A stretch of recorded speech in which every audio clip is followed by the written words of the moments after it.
Let's solve the A part. A part में क्या है 0.65। अब हमें इसे परसेंट में कन्वर्ट करना है। सो परसेंट में कन्वर्ट करने के लिए हम इसे 100 से मल्टीप्लाई कर देंगे। ओके, तो जब हम 100 से मल्टीप्लाई कर देंगे, अभी 0.65 है, ये डेसिमल हटेगा तो ये 2 डिजिट है तो नीचे 2 जीरो लग जाएगा इनटू 100।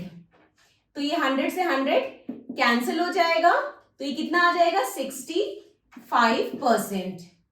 ओके, तो आप ये डेसिमल हटा के ऐसे भी कर सकते हो और या तो आप डायरेक्ट भी सॉल्व कर सकते हो। अगर आप इसे डायरेक्ट भी सॉल्व करेंगे 0.65 इंटू 100, अगर आप इसे डायरेक्ट भी सॉल्व करेंगे तो ये 100 है, ठीक है, यहाँ पे 100 है, 2 जीरो है, मीन्स हमारा डेसिमल जो है 2 बार मूव करेगा। एक बार मूव करेगा तो यहाँ आएगा और दूसरी बार मूव करेगा तो यहाँ पे आएगा, ठीक है, तो 65% हो जाएगा।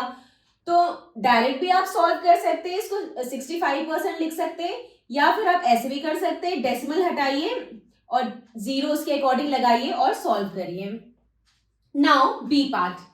बी पार्ट में भी हमें 2.1 दिया है।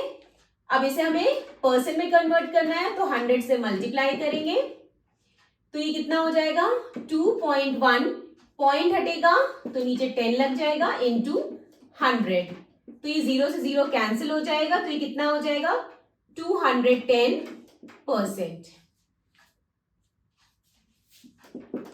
Okay, now next part, C part. C part में क्या है 0.02। तो 0.02 को हम क्या कर देंगे 100 से मल्टीप्लाई।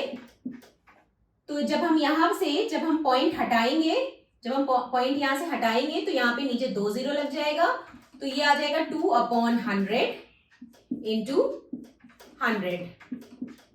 ओके, अब ये 100 कैंसिल हो जाएगा तो ये कितना आ जाएगा 2%। Now D part.